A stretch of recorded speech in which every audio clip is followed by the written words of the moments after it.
Alhamdulillahi wa kafa. Wassalatu wassalamu ala rasulillahil mustafa.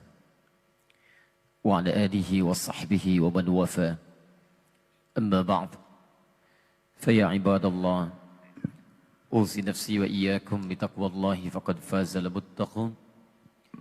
Fala tamutunna illa wa antum muslimun. Faqala ta'ala. Ya أيها الذين آمنوا اتقوا الله حق تقاته ولا تموتن إلا وأنتم مسلمون وقال يا أيها الناس اتقوا ربكم الذي خلقكم من نفس واحدة وخلق منها زوجها وبث منهما رجالا كثيرا ونساء واتقوا الله الذي تساءلون به والأرحام إن الله كان عليكم رقيبا.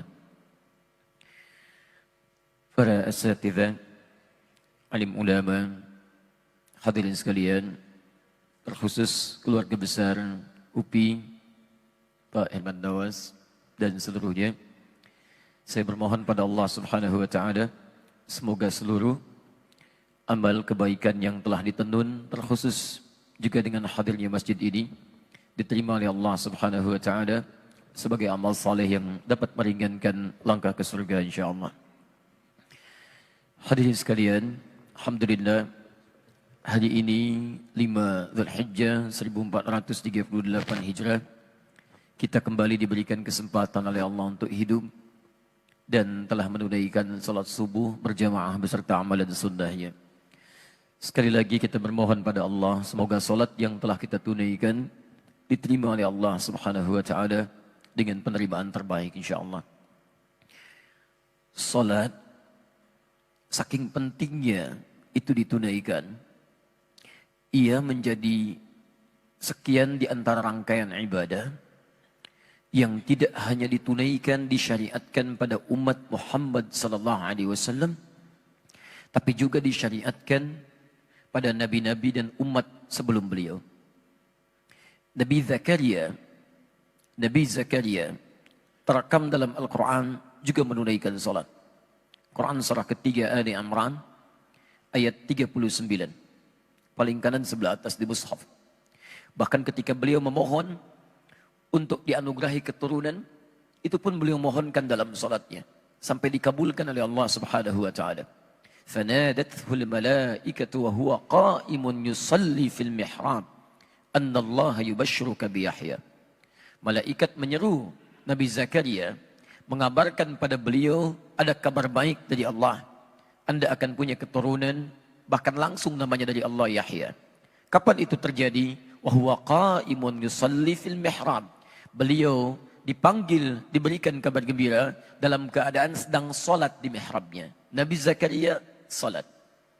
Nabi Isa bahkan salat. Quran surah ke-19 Maryam ayat 31. Salat. Wa awsani bis salati waz zakati ma dumtu hayya. Allah telah memerintahkan padaku supaya aku salat dan mengeluarkan zakat selama aku hidup. Bahkan jauh sebelumnya Nabi Ismail alaihi salam memerintahkan bahkan pada keluarganya untuk salat. Quran surah 19 ayat ke-55. Wa kana ya'muru ahlahu bis salah. Dan sungguh Ismail alaihi salam bukan hanya beliau salat tapi keluarganya diperintahkan untuk salat. Nabi Musa alaihi salam salat. Quran surah ke-20 ayat ke-14. Innani anallahu la ilaha illa ana fa'budni wa aqimis salata li dzikri. Musa, saya ini Allah yang layak untuk disembah. Tidak ada Tuhan selain saya, sembah saya. Bagaimana cara menyembahnya? Wa aqimis salata li dzikri. Tunaikan salat supaya bisa mengingat aku. Anda bisa bayangkan Nabi Zakaria salat, Nabi Isa salat, Nabi Ismail salat, Nabi Musa salat, Nabi Muhammad salat. Nabi, Rasul dekat dengan Allah, surga sangat terjamin, tingkat paling tinggi, tidak ada hisab untuk mereka. Mereka semua salat. Anda bukan Nabi, Anda bukan Rasul. Sampai subuh ini belum ada jaminan surga. Tingkatnya belum tentu paling tinggi. Hisabnya masih menegangkan. Dan Anda memilih tidak salat. Ada sesuatu yang harus terperbaiki dalam kehidupan kita. Karena itulah hadirin sekalian, ada sesuatu juga yang menarik ketika konsepsi sholat itu dibangun dalam Al-Quran. Ternyata Masya Allah, perintah salat kepada para nabi dan rasul yang kemudian diteruskan pada umatnya, itu umumnya seringkali diawali dengan pengenalan Allah terlebih dahulu sebelum ibadah salat itu ditunaikan. Perhatikan kembali ketika Allah firmankan kepada Musa alaihi salam, sebelum Musa diperintahkan untuk salat, terlebih dahulu Allah mengenalkan dirinya supaya diketahui dalam salat itu siapa yang disembah. Supaya dikenal siapa yang disembah. Supaya dirasakan kenikmatan saat menyembahnya. Supaya dihadirkan kekhusyuan saat menyembahnya. Maka Allah firmankan, Innani anallah. Allah perkenalkan dirinya. Saya ini Allah. La ilaha illa ana. Tidak ada Tuhan yang layak disembah kecuali saya. Fa'budni, sembah saya. Perhatikan, kalimat perintah minta menyembah diawali dengan pengenalan terlebih dahulu tentang Allah subhanahu wa ta'ala. Siapa Allah? Dikenalkan aspek ketuhanannya. Dikenalkan rasionalitas kenapa mesti menyembahnya. Diberikan sifat-sifatnya supaya diperkenalkan agar khusyuk dalam menyembahnya. Baru kemudian muncul kalimat wa aqimis shalah. Tunaikan salat. Cukup menarik. Dan semua demikian. Bahkan fase salat di masa Nabi SAW, ini yang paling menarik. Sebelum diperintahkan salat, setahun sebelum hijrah ke Madinah Al-Munawwarah itu, dalam usia Nabi 52 tahun, setelah 12 tahun berdakwah di kota Mekah, ternyata perintah salat tidak langsung diberikan saat Nabi diangkat jadi Rasul, tapi justru diberikan perintah untuk mengenalkan Allah terlebih dahulu pada masyarakat hampir selama 12 tahun. Baru kemudian muncul perintah untuk menunaikan salat. Hadirin, inilah yang kita jadikan bahasan pada subuh ini. Mengapa kemudian Allah perkenalkan terlebih dahulu tentang konsepsi ketuhanan, konsepsi penyembahan, sebelum turun perintah untuk menyembahnya. Saya ingin tunjukkan sedikit saja perbedaan orang dulu salat dengan orang sekarang salat. Dulu, orang salat karena mengenal Allah terlebih dahulu. Memahami bagaimana cara menyembahnya. Maka kenikmatan salatnya Masya Allah ketika ditunaikan. Khusyuk, sungguh tak terlukiskan. Ada orang ketika salat tiba-tiba lewat anak panah, dia tidak bergeser sedikit pun dalam salatnya.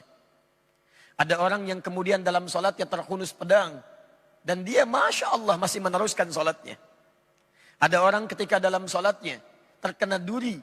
Sebelum salat durinya akan dicabut. Masya Allah, dia masih merasakan kesakitan. Tapi ketika menikmati salatnya, kawannya mengatakan, saya tahu kapan waktunya duri itu akan dicabut. Ketika dia mulai bertakbir, kemudian durinya dicabut, Allahu Akbar. Tidak bergeser sedikit pun, tidak berubah warna wajahnya. Tetap dalam keadaan salatnya. Bahkan ada orang yang ketika mulai bertakbir, kisah ini nyata seluruhnya. Dia mengucapkan Allahu Akbar. Abu Daud nomor hadis 857. Fayaqulu Allahu Akbar. Maka dia bertakbir Allahu Akbar. Saat kalimat Allah diucapkan, itu bisa bergetar tangannya. Dan kata Nabi, orang ini masuk surga tanpa hisab. Pahanya tidak sebanding dengan amalan umat manusia. Bahkan beliau menjadi mertua Nabi. Bahkan beliau di antara orang yang sangat dimuliakan Nabi sampai menemani Nabi. Dipilih oleh Nabi untuk berhijrah ke Al-Madinah Al-Munawwarah. Anda bisa bayangkan. Ada orang dulu bertakbir sampai gemetar. Ada orang dulu dalam keadaan salat sangat menikmatinya. Sujudnya bisa berlama-lama. Kenikmatan bisa didapatkan. Sampai Imam An-Nawawi dalam kitabnya At-Tibyan fi Adab Hamalatil Quran. Di halaman 38. Paragraf yang pertama, baris 1 sampai 2, cetakan Darul Kutub Al-Islamiyah. Beliau menyebutkan banyak sahabat-sahabat Nabi, terkhusus Utsman bin Affan radhiyallahu taala anhu. Kemudian ada Abdurrahman bin Auf, ada Tamim Ad-Dari. Bahkan di antara kehebatan mereka, tidak sekedar meraih dunianya begitu sukses, tapi kenikmatan terbesarnya ketika mampu tahajud, bahkan sampai khatam Quran. Saking nikmatnya dalam sholatnya. Kenapa? Karena mereka telah kenal terhadap Allah lebih dahulu sebelum mereka tunaikan salatnya. Sekarang mari kita bandingkan dengan kita. Maaf, ada sindiran yang halus dalam Al-Quran tapi tajam. Bahkan ada orang salat, tidak paham, tidak mengerti apa yang dibaca dan dilakukan dalam salatnya. Coba Anda cek sampai barusan salat terakhir. Dari sekian ribu ruku dan sujud yang Anda kerjakan, berapa persen bacaan salat yang Anda pahami? Jangan-jangan lebih dari itu. Kita pun tidak sadar bahwa ketika saat salat, ketika sedang menunaikan salat, kita dipersaksikan oleh Allah Subhanahu wa taala. Bahkan kata Nabi di Abu Daud nomor hadis 666, ada orang salat yang tidak sadar berapa rakaat sedang menunaikan salatnya. Hatta la yash'ur al-musalli kam raka'atan yusalli. Sampai ada orang sholat, kata Nabi, tidak sadar berapa rakaat sedang menunaikan sholatnya. Orang dulu, saking nikmatnya, rakaat pertama sholat subuh sujudnya begitu berlama-lama. Karena kenal dengan Rabbnya. Sampai Nabi di akhir sujudnya, seakan-akan menunggu sujud berikutnya begitu lama. Karena itulah beliau nikmati sujud yang terakhirnya. Indah. Masya Allah, bandingkan dengan kita. Dari sekian sholat yang kita tunaikan, berapa yang kita nikmati? Jangan-jangan kita pun tidak merasa sedang menyembah Allah subhanahu wa ta'ala. Hanya lisan kita mengatakan menyembah Allah, tapi hati kita tidak hadir dalam lisan yang kita ucapkan. Karena itulah Bapak dan Ibu sekalian, ikhwah sekalian, penting kita ketahui dulu kemudian bangunan konsepsi mengenal Allah subhanahu wa ta'ala dalam hal sebelum kita menyembahnya, agar kenikmatan dalam setiap ibadah yang kita lakukan itu hadir dan melahirkan kekhusyuan. Karena itulah ibadahnya disebut dengan salat, terambil dari kata silah. Saya mohon izin. Bismillah. Perhatikan sini, kata salat. As-salat, ini bentuk tunggalnya. Seakar dengan kata silah. Kata dasarnya dari kata wasala yasilu silatan, kemudian jadi salat. Wasala yasilu silah. Sesuatu yang sampai atau terhubung dengan erat. Hubungan yang erat yang sulit untuk dipisahkan. Silah. Anda pernah dengar istilah silaturahim? Silaturahim, hubungan kasih yang sangat erat, yang sulit untuk dilepaskan. Bukan saat kumpulnya, ini seringkali keliru ini. Ya. Silaturahim itu terwujud bukan saat kumpulnya, tapi saat Anda berpisah setelah momentum pertemuan itu terjadi. Kalau Anda bertemu dengan kawan-kawan Anda menyapa, wajar karena Anda melihat orangnya. Karena Anda berjumpa dengan sosoknya. Yang paling hebat itu setelah Anda berpisah, masih ada hubungan kasih antara Anda dengan kawan Anda, sehingga Anda mendoakan dia dalam kebaikan. Dalam sujud Anda doakan. Dalam doa Anda sertakan. Itu yang dimaksudkan hubungan yang erat, yang sulit untuk dipisahkan. Nah, hubungan yang melatih kita, supaya terhubung dengan Allah erat, dan sulit dipisahkan. Bukan hanya saat Anda terhubung dalam ibadah, tapi selesai ibadah, Anda masih terhubung dengan Allah. Jalan ingat Allah, makan ingat Allah, minum ingat Allah, kerja ingat Allah. Maka ibadah yang melatih kita supaya terhubung erat dengan Allah, dirubah kalimatnya menjadi salat. Dalam bahasa sering diartikan dengan doa, karena dengan doa itu terhubung erat Anda dengan Allah subhanahu wa ta'ala. Karena itulah setiap aktivitas kita seringkali dibuka dengan doa. Tunjukkan pada saya, mohon maaf ya, tunjukkan pada saya, di kepercayaan mana yang dianggap sebagai agama, yang setiap aktivitasnya melekat dengan doa. Coba lihat, kita bangun tidur ada doanya. Anda cuci tangan ada doanya. Anda makan ada doanya. Anda melepas pakaian ada doanya. Pakai pakaian ada doanya. Urusan ke toilet pun ada doanya. Bahkan langkahnya diatur. Masuk kiri, keluar kanan. Masuk masjid pun ada doanya. Langkahnya diatur. Masuk kanan, keluar kiri. Tunjukkan. Dan doa itu bukan sekedar kalimat yang diucapkan. Tapi itu bangunan kita, konsepsi kita antara kita dengan Allah supaya ada ikatan. Bahkan kata Nabi, lihat kalimatnya. Saat Anda tidak tahu doanya pun, cukup ucapkan kalimat Allah. Kullu amrin dzibalin la yubda'u fihi bismillahirrahmanirrahim fahuwa abtar. Setiap perbuatan baik yang tidak diiringi kalimat Allah di dalamnya. Bismillahirrahmanirrahim. Paling singkat bismillah, abtar. Terputus hubungan dia dengan Allah. Gak ada nilai pahalanya. Bukan sekedar pahala yang penting, tapi hubungan Anda dengan Allah. Mau duduk, bismillah. Mau makan, bismillah. Mau minum, bismillah. Ba di sana itu fungsinya ilsaq. Musahabah.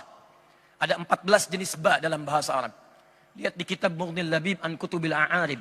Karya Ibnu Hisham Al-Ansari. Halaman 15 sampai 59. Di situ ada 14 makna huruf ba. 14 makna. Ba dalam kalimat bismillah itu al-ilsaq wal musahabah. Ilsaq itu sesuatu yang sangat dekat. Makanya lem dalam bahasa Arab disebut dengan lisaq. Karena merekatkan satu dengan yang lainnya. Kenapa kalimat bismillah di situ menggunakan ba fungsinya ilsaq?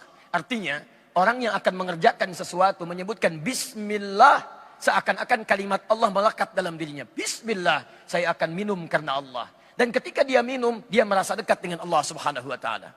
Dia merasa dilihat oleh Allah, dia merasa diawasi oleh Allah. Karena itulah orang-orang yang menyebutkan kalimat Allah punya hubungan dengan Allah. Ketika akan minum bismillah, dia tidak akan pernah menyentuh minuman yang tidak disukai oleh Allah Subhanahu wa taala. Karena ketika akan dia minum, bismillah, dia tahu Allah lihat. Telunjuk yang selalu digunakan untuk tahiyat dalam solat, membangun hubungan dengan Allah. Telunjuk yang digunakan untuk tahiyat tidak akan pernah mengerjakan maksiat. 9 kali Anda gerakan. Anda ucapkan tahiyat. Subuh sekali, zuhur 2 kali, asar 2 kali, maghrib 2 kali, isya 2 kali, 9 kali. Mustahil telunjuk ini ketika selalu digunakan untuk tahiyat, Anda gunakan untuk maksiat. Tanda tangan proyek yang tidak disukai oleh Allah. Menulis sesuatu dalam media sosial yang dilaknat oleh Allah. Yang tidak disukai oleh Allah. Mustahil. Lisan yang digunakan untuk mengucap kalimat Allahu Akbar tidak akan pernah mengagungkan yang lain selain Allah.